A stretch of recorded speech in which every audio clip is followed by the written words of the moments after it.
নেই কাজ, বাংলার যুবক যুবতীরা খাবে গাছের আগালের তাল, এটাই হচ্ছে বাংলার হাল। পকেটে নেই টাকা, বাংলার লোক খাবে চপ ঘুগনি আর আলুর চোখা। রাত ফুরালে ভোর, তোলামূলের গোড়া থেকে আগা পর্যন্ত চোর। কি বলে? দেখো বোঝো অবস্থা। তৃণমূল কংগ্রেসের প্রতিদ্বন্দ্বী এবারে বাংলায় কেউ নেই। হ্যাঁ, শুধু বাংলায় নয়, সারা ভারতবর্ষের তৃণমূলের প্রতিদ্বন্দ্বী কেউ নেই। চাকরি চুরি থেকে চাল চুরি আর কয়লা চুরি থেকে বালি চুরি। ওরা তো ভালো কাজ করেছে, চোর হোক জাত ভালো। বিজেপি ক্ষমতা এলে প্রথমে মাছের দোকানগুলোই তুলে দেবে। আপনারা কি সেই বিজেপিকে ভোট দেবেন? সকালে উঠি আমি মিথ্যে কথা বলি, সারাদিন মানুষকে ভাওতা দিয়ে চলি। বিজেপি ক্ষমতা এলে প্রথমে মাছের দোকানগুলোই তুলে দেবে। আপনারা কি সেই বিজেপিকে ভোট দেবেন? দেবেন? বলুন। বিজেপি ক্ষমতায় এলে মাছ মাংসের দোকান তুলে দেবে, আর টিএমসি ক্ষমতায় এলে ঝিল থেকে মাছ ধরে দুয়ারে দুয়ারে পৌঁছে দেবে। হাস্যকর একটা জিনিস, এই হাস্যকর জিনিসের এই মন্তব্যের আমার কাছে কোনো উত্তর নেই। ছাপ্পা মারার হুমকি দিলেন তৃণমূল নেতা। ছাপ্পা মেরে হারিয়েছিল, আমি এবারে ছাপ্পা মেরে ওকে হারাবো, যাতে গন্ডগোল করবো আমি ওকে হারাবো। এখন অসল দিনটা তাকে হারাবো। মামু ছাপ্পা ভোট এবারে না চলবে, ছাপ্পা ভোট আর চলবে না। এটা 2026 বিধানসভা ভোট, এটা পঞ্চায়েত ভোট নয় যে মায়ের হয়ে ভোট দিতে আসবে অথচ মায়ের নামই জানে না। आपका नाम क्या है? मेरा नाम शबाना खातून। शबाना खातून। मम्मी का नाम क्या है? मम्मी का नाम देखिए इसमें है तो। आपका मम्मी का नाम आपको नहीं पता? नहीं, इसमें लिखा है। इसमें लिखा आपको नहीं पता? যাও যাও ঘর চলে যাও।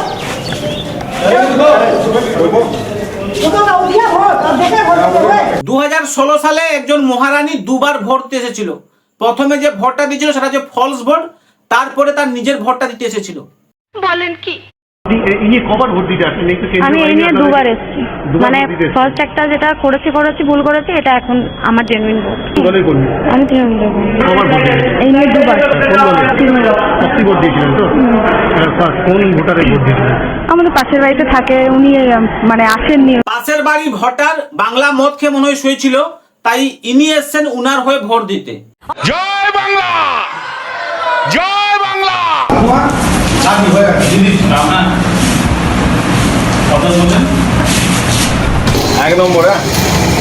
এক নম্বর সুইচের অপূর্ব এক নম্বরে 2026 এই বিধানসভা ভোটে আর এসব চলবে না, তাই ভোট পাওয়ার জন্য প্রাণপণ চেষ্টা সবাই চালিয়ে যাচ্ছে। কি বলে? এটা মহা মুশকিল ভাই। আমাদের দিদি রাজ্যের মহিলাদের জন্য লক্ষ্মীর ভান্ডার চালু করেছেন। মহিলারা ব্যাংকে গিয়ে চেক করেন যে লক্ষ্মীর ভান্ডারের টাকাটা ঢুকেছে কি ঢুকেনি। কিন্তু আমাদের কোনোদিন সৌভাগ্য হয়নি মা লক্ষ্মীকে দেখার। তাহলে চলুন আজকে মা লক্ষ্মীকে দু চোখ ভরে দেখে নি। কি বলে? লক্ষ্মীর ভান্ডারটা শুনে আশীর্বাদ করো যে দিদি যেমন সময়টা ভালো করে দিদি যেমন চতুর্থবারের জন্য মুখ্যমন্ত্রী হয়ে আসে, সেই বার্তাটা চাইতে এসেছি এবং শ্যামলী সর্দারকে বিপুল ভরে জয়যুক্ত করতে হবে। দিদি লক্ষ্মীর ভান্ডার দিচ্ছেন বললে লক্ষ্মীর ভান্ডার ছুঁয়ে আশীর্বাদ করতে হবে, যাতে দিদি চতুর্থবারের মতন মুখ্যমন্ত্রী হতে পারেন। এটাই তো স্বাভাবিক। মনে হচ্ছে সভায় এখন লোক হচ্ছে না, তাই বাবা লক্ষাকে কাজে লাগানো হয়েছে। এইটাই বলাছি যে দিদি যেহেতু লক্ষ্মীর ভান্ডার প্রকল্পটা মহিলাদের জন্য করেছে এবং 1500 টাকা এবং 1700 টাকা দিচ্ছে, সেই হেতু আমরা মহিলাদের কাছে যাচ্ছি এবং তাদেরকে বলছি তোমরা দিদির প্রকল্প পাচ্ছ, তাহলে দিদির প্রকল্প যখন পাচ্ছ এই ভোট ছুঁয়ে প্রতিজ্ঞা করো যে আমরা দিদিকেই দেবো, ভোট দেবো, দিদিকে ছাড়া অন্য কাউকে ভোট দেবো না। ভোট কোনো স্কিমের বিনিময়ে দেওয়ার জিনিস নয়, এটা প্রতিটা নাগরিকের নিজেদের অধিকার ও ব্যক্তিগত সিদ্ধান্ত। লক্ষ্মীর ভান্ডার দেখিয়ে লক্ষ্মীকে ছুঁয়ে আশীর্বাদ চাওয়া কিংবা প্রতিজ্ঞা করা মানে মানুষের স্বাধীন মতামতকে প্রভাবিত করার চেষ্টা।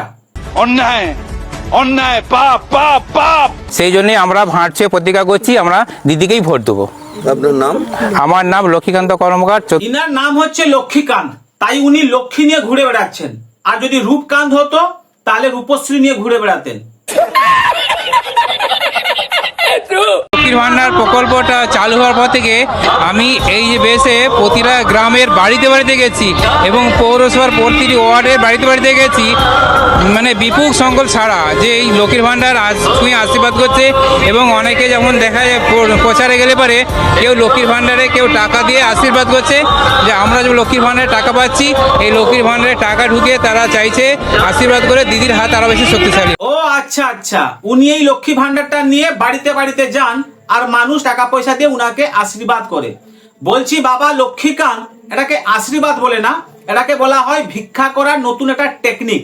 অভাব বুঝলেন না, অভাবের তাড়নায় 11 সাল থেকে এই 26 সাল পর্যন্ত কোনো চাকরির ব্যবস্থা করেনি, ছেলে মেয়েদের বেকার করে রেখেছে আর এখন ভাতা দিচ্ছে।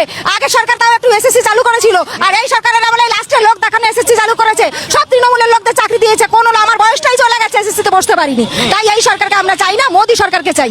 কে বলেছে চাকরি নেই? চপ ভাজা ওটা একটা চাকরি, চা বিক্রি করা ওটাও একটা চাকরি, ঘুগনি বিক্রি করা ওটাও একটা চাকরি। নাম দিল যুব সাথী, যুবতী সাথী, চাকরি চাইতে হাত পাতলে পোদে মারছে একটা লাথি। নাম দিয়েছে স্বাস্থ্য সাথী, নিবিয়ে দিচ্ছে জীবন বাতি। নাম দিয়েছে লক্ষ্মী ভান্ডার, তলায় তার ছেঁদা ভান্ডার। নাম দিয়েছে বার্ধক্য ভাতা, বিধবা ভাতা, কেড়ে নিয়েছে জমি সম্পত্তির সকল খাতা। কি বলে? তো মহা মুশকিল ভাই। আজকের এই শুভ নববর্ষে আপনাদের প্রত্যেককে অনেক অনেক শুভেচ্ছা। আর এই শুভ নববর্ষে আমি একটা কবিতা বলে শোনাবো। এরা দিল্লি থেকে এলো গাই, সাথে এলো ইডি আর সিবিআই, আর এলো মোটা ভাই, টাকা পয়সা দিচ্ছে তাই নমস্কার। এই টেলিভিশনটা কার? ওদিকে ঘুরিয়ে কি দেখছো? মিটিংটা তো এদিকে হচ্ছে। গদি মিডিয়া, দুজন মহিলা যাচ্ছে সেটা দেখাবার জন্য গদি মিডিয়া, আর এত মহিলা বসে আছে চোখে পড়ছে না কানা?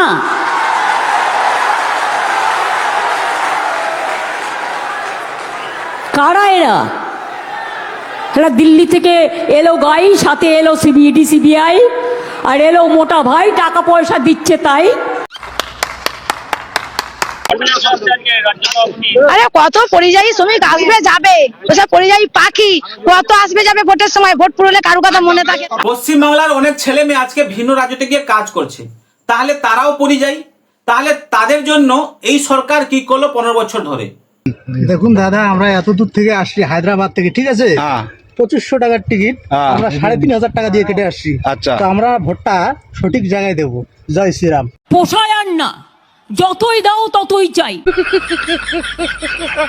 ভাই সকালে উঠে মানুষ প্রথমে ভগবানের নাম নেয়, চা খায়, ব্রাশ করে, কিন্তু এখন তো দেখছি যে সকালে ঘুম থেকে উঠেই দিদির মুখ দেখে।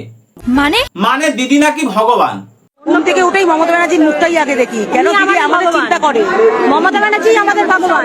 হ্যাঁ, যতদিন লক্ষ্মীর ভান্ডার আছে ততদিন কিন্তু দিদি হচ্ছেন সরাসরি বৈকুণ্ঠ থেকে আগত অবতার। অভাব বুঝলেন না, অভাবের তাড়নায়। কিন্তু আমি ভাবছি এই লক্ষ্মীর ভান্ডার যদি দিদি কোনোদিন বন্ধ করে দিতেন, তাহলে এরাই বলতো দিদি কোনো কাজ করেনি, দিদি শুধু নাচ আর গান করে সময় কাটিয়েছেন। দেখো বোঝো অবস্থা। 26,000 শিক্ষকদের চাকরি যে নিয়ে নেওয়া হলো, সর্বোচ্চ আদালতকে দলীয় কার্যালয়ের জন্য ব্যবহার করা হলো, বিজেপি সরকারকে জবাব দিতে হবে, জবাব আমাদের দিতেই হবে। এরাই হচ্ছে আমাদের বাংলার ভবিষ্যৎ। সেই পকড়ে হ্যাঁ। তৃণমূলের প্রাক্তন শিক্ষামন্ত্রী চাকরি চুরির দায়ে জেলে গেল, আদালত 26,000 চাকরি বাতিল করলো, আর এই মাথা মোটা জবাব চাইছে বিজেপির কাছ থেকে। তৃণমূল যারা করে তাদের কোনো লাজ লজ্জা শরম বলে কোনো জিনিস হয় না।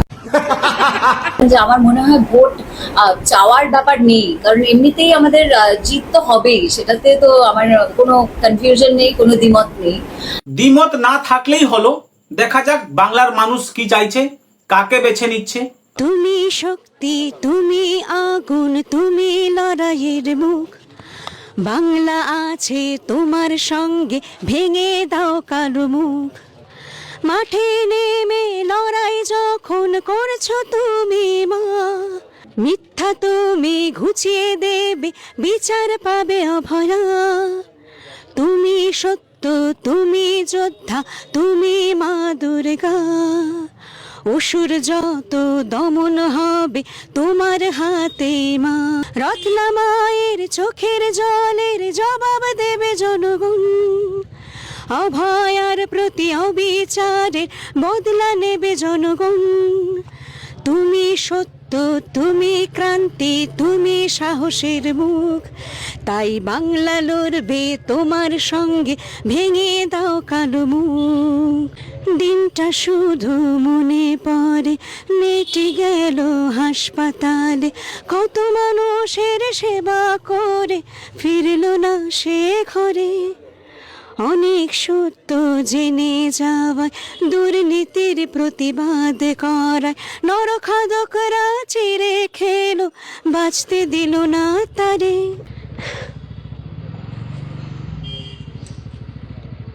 গাইতে পারছি না।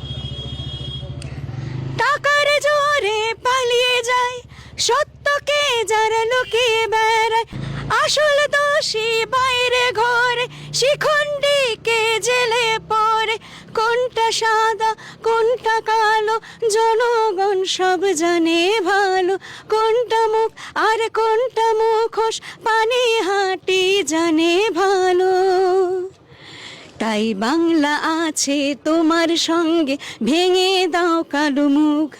পানিহাটি আছে এই মায়ের সঙ্গে, ভেঙে দাও কালো মুখ। সারা বাংলা লড়বে তোমার সঙ্গে, ভেঙে দাও কালো মুখ।